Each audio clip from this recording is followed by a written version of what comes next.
Olá, um ótimo dia para você. O Câmera 4 desse sábado aborda um dos problemas que vem levantando discussão no mundo inteiro, até porque afeta a todos nós, a falta de atenção com o meio ambiente. Você tem observado recentemente a realidade dos rios da região metropolitana de São Luís? Tem acompanhado as notícias sobre as condições das praias? Vamos ouvir pesquisadores, especialistas, gente que defende esses recursos e precisa deles para viver. A situação não é das melhores.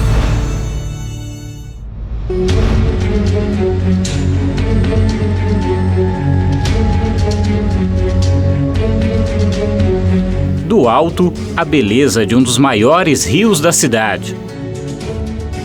Às margens, a triste realidade escondida entre a vegetação. O lixo trazido pela água se acumula. A imagem que muitas vezes passa despercebida com a correria do dia a dia choca. É possível encontrar todo tipo de material: plástico, vidro, isopor. O que é descartado de forma irregular ao longo do percurso também chega aqui trazido pelo esgoto. Um contraste com a bela imagem do pescador solitário que joga a rede em busca de sustento.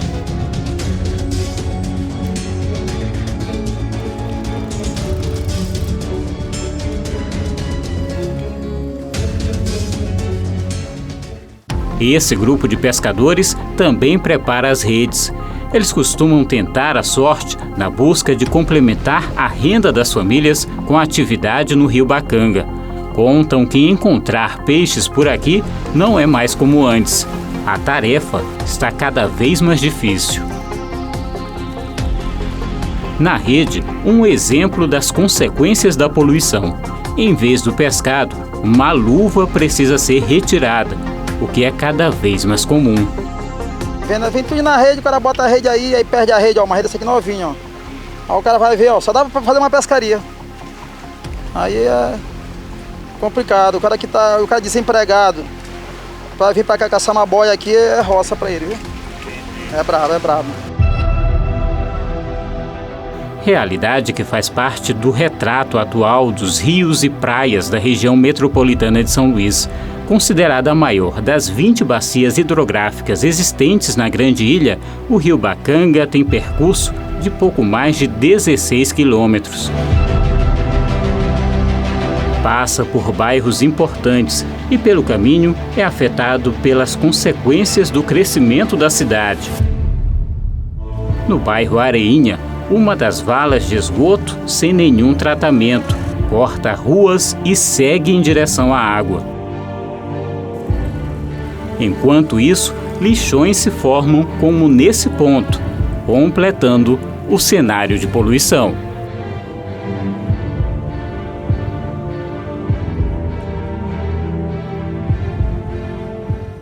Estes pesquisadores do Departamento de Oceanografia da Universidade Federal do Maranhão acompanham o processo. Luciana acompanha os impactos da ação humana nas regiões e os resultados não são nada animadores. O objetivo dele é fazer basicamente a análise dessa região, uma delimitação já caracterizada e definida da bacia da Jansen, assim como já tem da bacia do Calhau e da bacia do Pimenta e do Rio Claro, que são as bacias litorâneas trabalhadas da Grande São Luís. E fazer a caracterização desse território vai ter uma grande importância para fazer um planejamento melhor e mais adequado para essa região. Ou seja, a gente vai poder fazer um melhor trabalho para proteção das áreas vegetadas, para garantir também uma melhor qualidade de vida para as pessoas que moram ali, justamente porque quando você tem uma ocupação dessa região, você acaba tendo, de forma inadequada, vamos dizer assim, você acaba tendo uma série de consequências para essas pessoas que moram ali.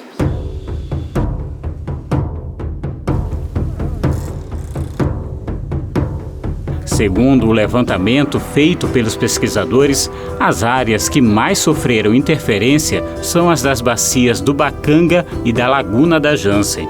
Essa imagem de satélite usada no estudo mostra como era a margem do rio Bacanga há algumas décadas, quase sem ocupação, bem diferente do que é visto hoje. Dos anos que a gente estudou para cá, mais ou menos do ano 2000 até o ano de 2020, teve uma mudança muito grande nessas bacias, um aumento da urbanização mesmo. Esse território mesmo foi muito ocupado por regiões urbanas, que acaba fazendo com que esse território ele sofra bastante com as consequências disso, como o maior aumento do esgoto, maiores enchentes nessas regiões, como a área verde ela diminui também, a gente vai sentir também o aumento das temperaturas aqui. E isso vai alterar bastante tanto a qualidade do ambiente quanto a qualidade de vida das pessoas. O resultado da expansão da poluição e da construção sem planejamento adequado, que se concentrou especialmente entre as décadas de 70 e 80, pode levar a consequências sentidas por todos.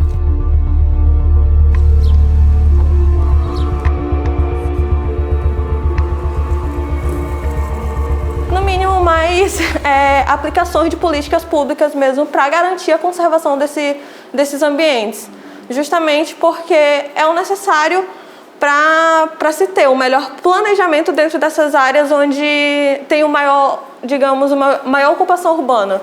Você tem que garantir a qualidade daqueles ambientes naturais, porque querendo ou não, eles vão ser impactados. Eu diria que o planejamento foi mínimo, teve muita ocupação nessa região e isso acaba impactando diretamente, o que a gente vê acontecendo, como esgoto sendo despejado.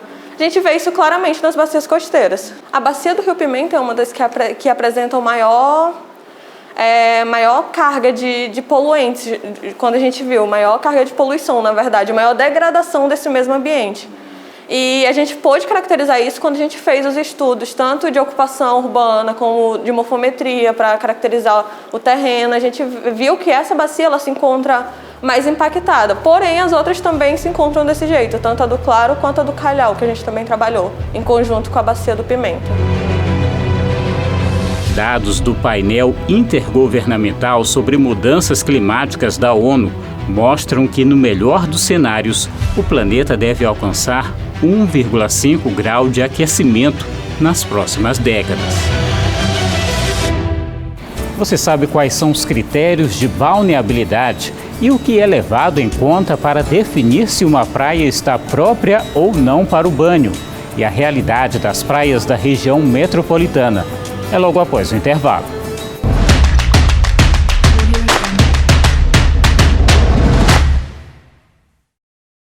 Estamos de volta com o Câmera 4, que hoje mostra a situação delicada de rios e praias da região metropolitana de São Luís.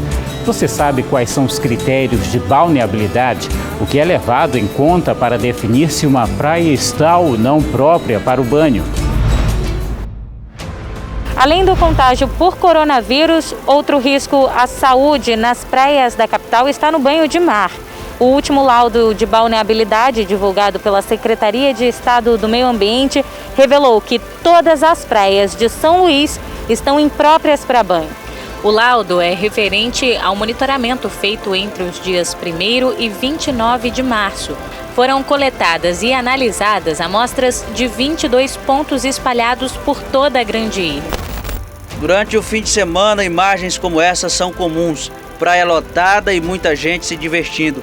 Mas entre a água do mar e a diversão existe um perigo, a poluição. É que um monitoramento sobre a balneabilidade das praias da região metropolitana da capital maranhense, realizado pela Secretaria Estadual de Meio Ambiente e Recursos Naturais, mostrou que 18 pontos da orla marítima da Grande Ilha estão impróprios para o banho. Quem não sabe do perigo reclama da falta de informação. Só que não estou vendo nenhuma placa dizendo, até agora não olhei nenhuma placa dizendo que está imprópria para o banho. É um dos principais cartões postais de São Luís, a Avenida Litorânea, espaço aproveitado por muitas pessoas para a prática de atividades físicas, um passeio, lazer e, claro, o banho nas praias. Mas é neste último ponto que mora o perigo. Isso porque tem muitas partes que estão impróprias para banho, pela poluição da água. Muitas pessoas vão às praias de São Luís para tomar banho no mar. Ignoram o risco da poluição. É possível ver pessoas de todas as idades, famílias, casais. Até o contato com a areia pode se tornar perigoso. Aos finais de semana, cresce ainda mais a movimentação. A situação das praias na capital, impróprias para banho, traz prejuízos à cidade e à classe empresarial. Além de afetar negativamente a economia, as praias impróprias para banho também podem ser prejudiciais à saúde das pessoas.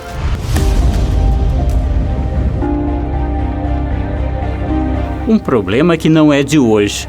Quem frequenta as praias da orla da região metropolitana de São Luís já se acostumou com as placas que indicam se o local está próprio ou não para o banho. O último relatório de balneabilidade da Secretaria de Meio Ambiente e Recursos Naturais do Estado, até o fechamento desta edição, mostrava que, após análise de 22 trechos, 3 deles estavam em condições impróprias para o banho. De acordo com a resolução do Conselho Nacional de Meio Ambiente, que serve como base para a classificação de balneabilidade, as águas são consideradas impróprias para o banho, entre outras questões, quando o valor obtido na amostragem for superior a 2.500 coliformes fecais, 2.000 bactérias Escherichia coli e 400 enterococos por 100 mililitros. Incidência elevada ou anormal de enfermidades transmissíveis por via hídrica, presença de resíduos sólidos ou líquidos, inclusive esgotos e outras substâncias capazes de oferecer riscos à saúde ou tornar desagradável a recreação. Mesmo assim, é fácil encontrar quem não se preocupe com os alertas e com os riscos da situação. Este professor da Universidade Federal do Maranhão, doutor em Desenvolvimento e Meio Ambiente, também acompanha a situação.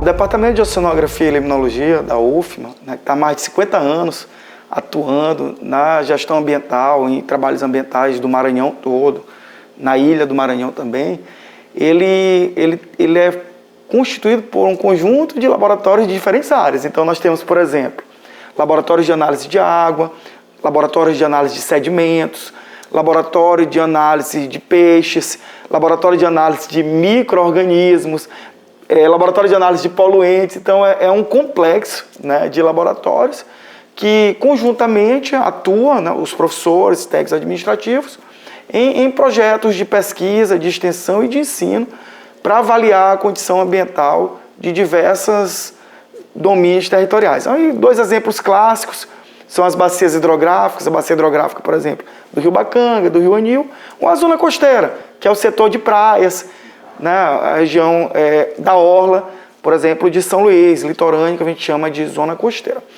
Então, um trabalho de pesquisa, ele tem várias etapas. 2 etapas fundamentais são a etapa cartográfica, já mostrada anteriormente, onde o pesquisador vai fazer uma interpretação com base em softwares de geoprocessamento, de como é aquele ambiente, como é o relevo, por onde os rios passam, quem está próximo, quem pode estar poluindo. Então a gente consegue identificar tudo isso em um software, né? Um outro trabalho fundamental é o de campo, que o pesquisador vai para o campo entender essa realidade localmente, conversando com as pessoas, moradores locais, fazendo análise visual do ambiente, coletando imagem de precisão com drone, pegando coordenadas geográficas, fazendo anotações. E o terceiro trabalho mais importante é o de laboratório, onde o pesquisador vai coletar o material em campo, por exemplo, a água, a gente coleta a água do rio em campo, traz para o laboratório e faz um conjunto de análises para saber se aquela água está contaminada, se ela recebe esgoto, se ela está recebendo muita matéria orgânica, se ela recebe agrotóxico, se ela recebe efluente industrial, se ela está sofrendo processo de erosão. Então, todas as pressões possíveis que pode acontecer em um ambiente, essa pressão ela pode se refletir na própria característica da água, como um exame de sangue, né? Que um médico, primeira coisa que o médico faz quando o paciente chega, um clínico, pedir um exame de sangue. E se ali tiver alguma coisa fora, né, de um padrão já pré-estabelecido, esse médico vai te prescrever uma medicação para corrigir, ou um especialista, se for uma coisa mais aprofundada.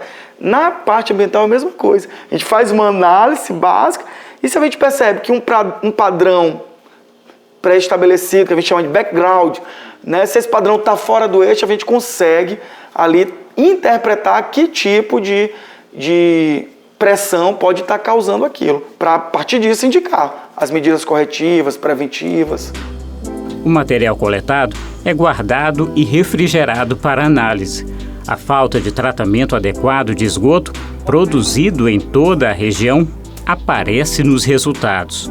O levantamento do Instituto Trata Brasil, com dados do Sistema Nacional de Informações sobre Saneamento, mostra que em São Luís, menos da metade da população tem coleta de esgoto e menos de 20% do esgoto produzido é tratado. Me referindo às bacias de São Luís, hoje um dos principais problemas é o lançamento indiscriminado de esgoto. Eu falo isso para você tranquilamente e basta a gente dar uma volta pela cidade, eu gosto de dizer isso também. Então basta a gente ir na Laguna da Jance, basta a gente atravessar a Avenida dos Africanos e ver as valas lançando esgoto de forma indiscriminada, basta a gente ir atravessar a Avenida dos Holandeses, que a gente percebe também esgoto sendo lançado nos rios costeiros, o Rio Paciência totalmente desconfigurado. Então, hoje uma das maiores pressões é o lançamento de esgoto. Mas paralelo a isso, você tem um processo também histórico dos últimos 50 anos de urbanização de São Luís, de uma pressão muito grande desse avanço urbano sobre as matas ciliares, sobre a margem dos rios, sobre as nascentes. Então isso, historicamente, também vem pressionando muito, né, os nossos sistemas hidrológicos. Então, além da ausência de infraestrutura, você tem um avanço desorganizado, um avanço feito sem planejamento, na maioria dos casos, que vai trazer uma série de consequências negativas. Além de você não ter qualidade ambiental, você também não tem, vamos dizer assim, qualidade no dia a dia. Quando chove, por exemplo, em São Luís, então se der uma chuva acima de 10 milímetros, a cidade toda fica alagada. Por quê? Porque os sistemas de drenagem estão comprometidos, porque a infraestrutura da drenagem, ela não é uma infraestrutura de projeto para poder absorver aquela carga de água que deveria estar adentrando o lençol freático e, na verdade, está num ambiente impermeabilizado, e aí ela vai procurar algum caminho, e isso acaba causando locais de colapso, né, com enchentes, inundações, e trazendo transtornos ao cotidiano da sociedade. Além da falta de políticas adequadas, o pesquisador lembra que há ainda um outro problema: a falta de conscientização. Muito do material que polui as bacias vem do descarte irregular e demora tempo para a natureza se recompor. O papel, por exemplo, demora de 3 a 6 meses, tecido de 6 meses a 1 ano, filtro de cigarro, mais de 5 anos, plástico, mais de 400 e o vidro, mais de 1000 anos para se decompor. É um conjunto. A gente não pode, eu tenho tido muito cuidado para falar sobre essa pauta, a gente não pode apontar o dedo para uma pessoa, para um político, para um ator do executivo, não. Isso a gente precisa entender que é um problema histórico, de mais de 50 anos, e é um problema que envolve a coletividade. Então nós temos, sim, muitas pessoas que fazem a sua parte, né, colocam os resíduos nos locais adequados, nos dias corretos, nos locais onde é próprio para isso, e você vai ter o inverso também. Outras pessoas que não têm uma consciência ambiental formada, infelizmente, lançam resíduo em qualquer lugar, fazem lançamentos clandestinos de esgotos.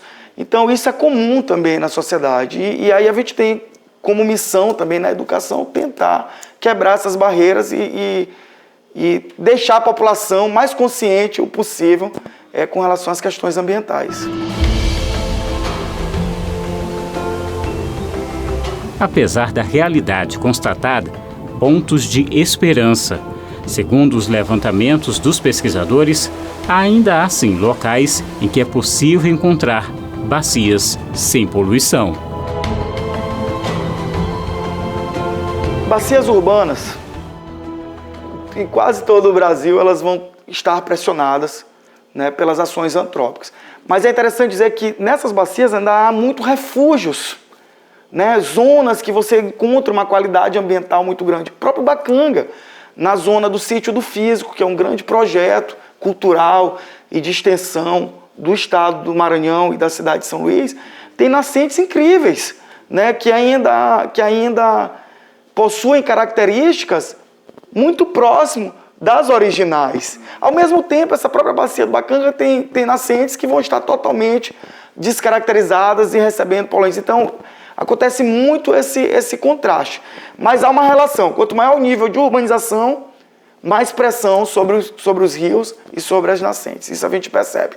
Então, você vai ter as áreas urbanas anil, as bacias costeiras mais pressionadas, as áreas mais de transição com o setor rural, com um nível de integridade melhor, porém pressionadas também.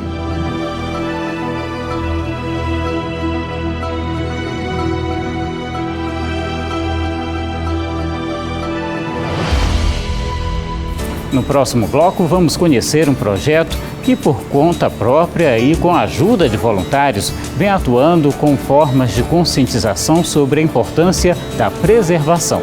Até já!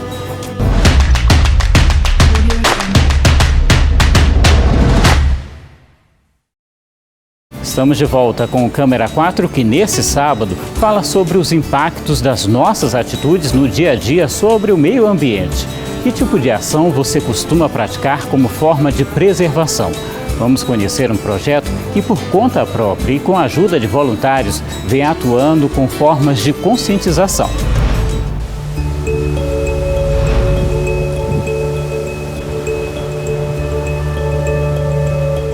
É nessa casa, na praia do Araçagi, que funciona o projeto. Por conta da pandemia de Covid-19, as atividades estavam paradas. Somente agora o local está sendo reorganizado para voltar a receber o público.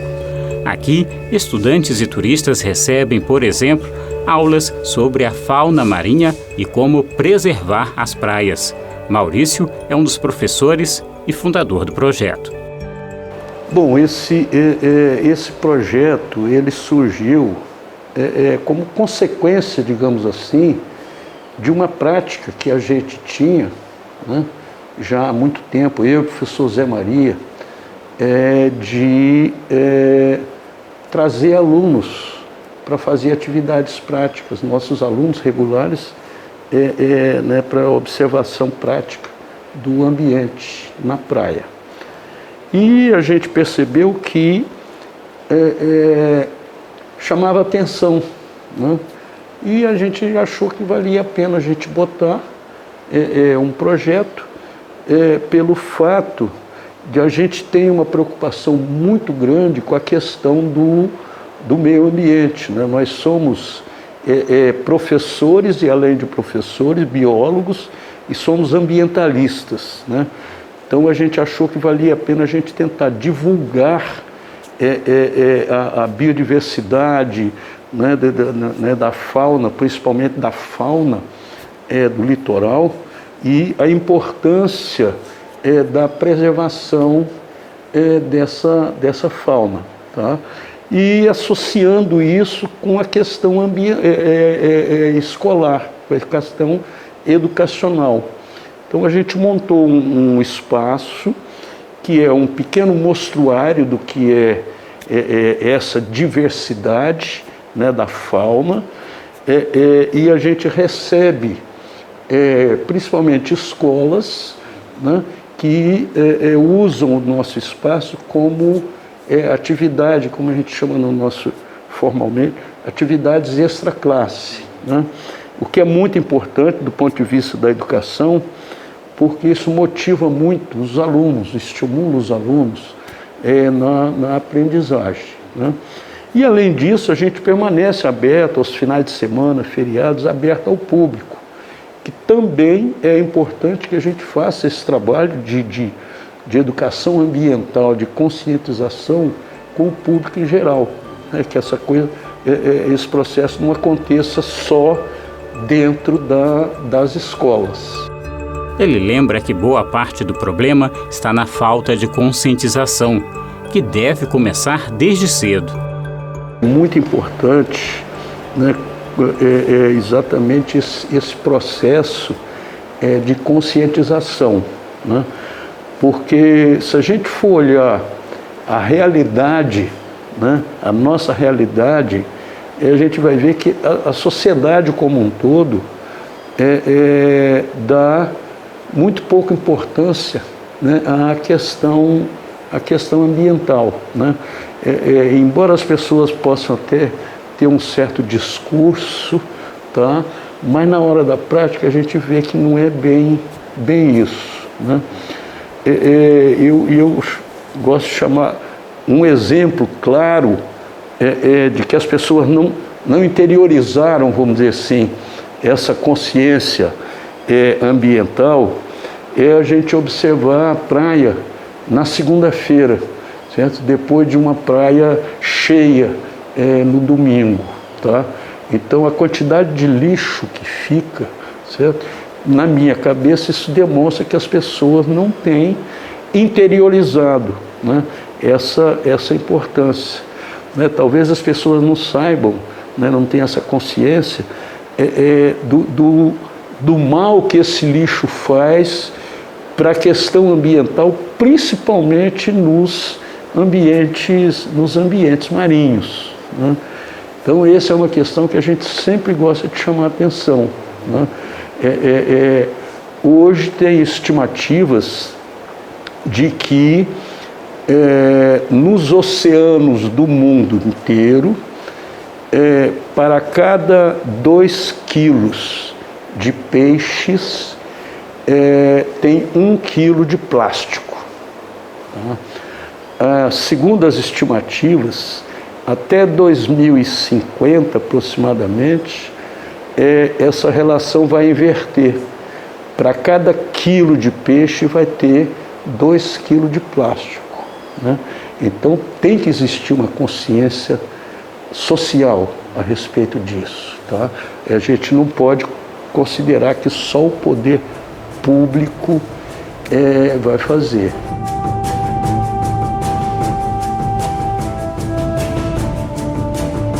As consequências do uso irresponsável dos recursos, na visão do especialista, com vários anos de ativismo, já estão sendo sentidas por todos. Os impactos que o homem está provocando, eu falar especificamente, não vou pegar na questão ambiental terrestre, né? Por conta, né, a questão do meio marinho, o que tem se observado no mundo inteiro é uma diminuição da produtividade de recursos, né? O homem depende do alimento, do alimento vindo dos oceanos, tá? A hora que você quebra o equilíbrio do ambiente, você começa a ter redução nessa produtividade, você começa a diminuir. Isso tem vários exemplos no mundo, né? Você começa a aumentar o número de navios de pesca, por exemplo, e a produtividade não aumenta. Você aumenta o número de navios e a produtividade não aumenta, né? E, logicamente, isso gera problemas sociais graves, né? Desemprego, fome, coisas parecidas. Então, esses impactos estão aí. E as pessoas continuam, né, com coisas que ninguém sabe, por exemplo, aonde vai chegar.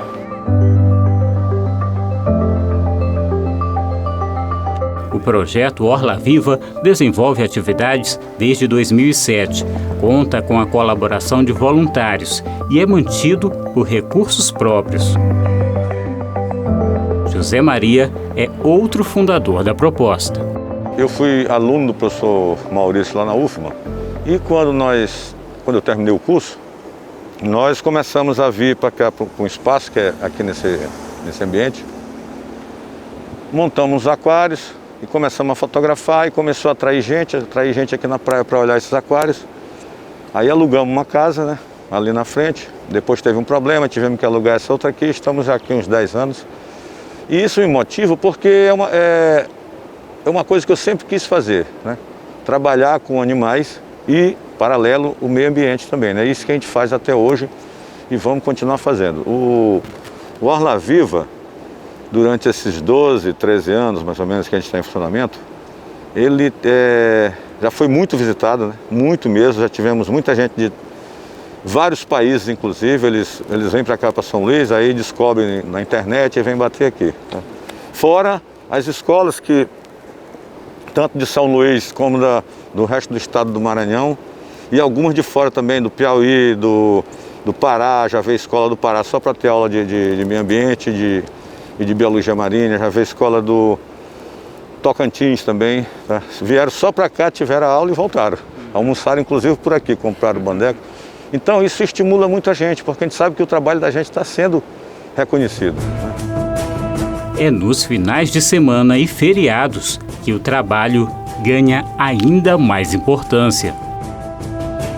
Tudo que está acontecendo hoje, tem umas pessoas que negam, né? Mas tem estudos sérios, que tudo que está acontecendo, tá, é uma aceleração desse processo que nós fizemos com o planeta. Né? Agredimos tanto o planeta nos últimos 200 anos, desde a Revolução Industrial até aqui, que foi o período que mais o planeta deu um boom na tecnologia, no consumo, no consumismo, né? Isso fez com que a gente agredisse muito o planeta, e o planeta está dando a resposta. A natureza dá a resposta. Tá? Se você tratar mal, ela vai responder. Só que quem sofre é todo mundo, não é só quem agride a natureza. Eu, você, qualquer pessoa. Ela não escolhe a pessoa para agredir. Você está vendo aí tempestade de areia frequentes. Sim, já teve, mas era uma aqui, outra 100 anos depois, 50 anos depois, não, agora está tendo frequente. Mar subindo, essa aqui, ó. Pronto, vamos dar um exemplo. Quando nós chegamos aqui no Orla Viva, essa barreira bem aí, era mais ou menos aqui, ó. Tá? Ali tinha uma plantação de coqueiro, para tu ver, isso em 10 anos. Todo lugar que você conhece está tendo um avanço do mar. Aí tem gente que diz que não está tendo aquecimento global. Tem muita gente que diz isso, que é bobagem, gente. A gente está sabendo que o planeta está chovendo muito onde não chovia, onde chovia muito está tendo seca, onde tinha calor está fazendo frio, tudo isso é interferência do ser humano, né? E se a gente não barrar, ou barrar não, porque não pode mais, mas diminuir esse ritmo, a consequência vai ser drástica, principalmente para os nossos netos, por exemplo. Tanto para quem ensina, quanto para quem pesquisa para proteger, há sentimentos em comum. O orgulho de alguma forma colaborar com o planeta, mas também a preocupação com os caminhos que estamos tomando. Eu fico muito feliz, na verdade, trabalhando nessa área, porque a gente vê que é um trabalho que pode impactar na vida das pessoas que são daqui da ilha, entendeu? É uma coisa que vai impactar diretamente quando trazer resultados, entendeu? Então, é muito legal, muito gratificante participar de projetos nesse âmbito em si. Meu sentimento é de preocupação. A gente tem aprofundado bastante em estudos de bacias hidrográficas, né, na região da ilha de São Luís. A gente percebe, de fato, que nos últimos 30 anos São Luís perdeu muito em termos de áreas, por exemplo, propícias para infiltração de água subterrânea, de matas ciliares dos rios, de qualidade de água desses rios. Então, eu tenho uma preocupação muito grande com relação a isso. Porém, eu tenho muita esperança também que possamos ainda construir caminhos para melhorar a qualidade ambiental da nossa ilha e do nosso estado. A gente sabe que existem casos, né, emblemáticos do mundo de você recuperar ambientes totalmente insalubres. Então isso é possível hoje com a ciência, com a aplicação de políticas públicas. Olha, realmente é uma sensação muito desagradável, né? A gente ter essa visão, né, desse ambiente tão maltratado, digamos assim, né? Eu nas minhas aulas aqui, eu costumo falar, né, para os alunos, contando uma história, que o homem tem uma relação com os oceanos desde que ele virou homem, vamos dizer assim, desde a época das cavernas, né, o homem já usava os oceanos para pegar alimento, né, era o peixinho. Depois ele começou a usar o oceano para navegar, né, a canoinha, não sei o quê, né? E até hoje o homem ainda usa, né, os oceanos como alimento e no transporte, né, e ainda usamos como lazer, né. Então, a despeito disso, a gente trata muito mal os oceanos, né, que eu digo assim, tudo que não presta acaba no mar. Na realidade eu fico triste. Por quê? Porque eu queria pelo menos entregar ao mundo como eu recebi. Porque quando eu era pequeno, 10 anos, 5 anos, o que eu conhecia de São Luís era totalmente diferente do que é hoje. Todos os rios de São Luís eram balneados, você podia banhar, água limpa, transparente, sem poluição. E hoje está tudo, virou esgoto, né? Então, assim, por mais que eu trabalhe nessa área, mas eu fico triste exatamente por isso, porque a minha geração não fez nada. Nós fizemos foi piorar a situação, isso no mundo todo, tá bom? Espero que, pelo menos agora aqui no Brasil, que está se trabalhando muito a questão ambiental, tanto na televisão, como nas redes sociais, em todo lugar, nas escolas, espero que diminua um pouco essa agressão. Pelo menos nossos filhos ou nossos netos tratem melhor o meio ambiente, para ver se ainda tem solução, né?